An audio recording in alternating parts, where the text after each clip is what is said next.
Pozdrav svima, dobrodošli na ovu Game Instruktor novost. Smiješno ili tužno? AMD je direktno napao Nvidia reklamom. AMD je krenuo totalni rat protiv Nvidije. Crveni tim objavio je novu reklamu koju prikazuje PC gamera koji muku muči sa Nvidia karticom.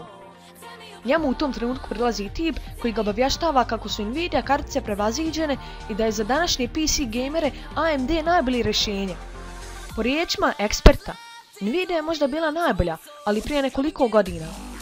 Po nama ovakve reklame su prilično infantilne. Teško da će nakon nje vlasnici Nvidia kartica, kojih barem po Steam statistici ima mnogo više od vlasnika AMD kartica, odlučiti da promijene tabor. Preći ih ovako obraćanje samo još više vezati za Nvidia.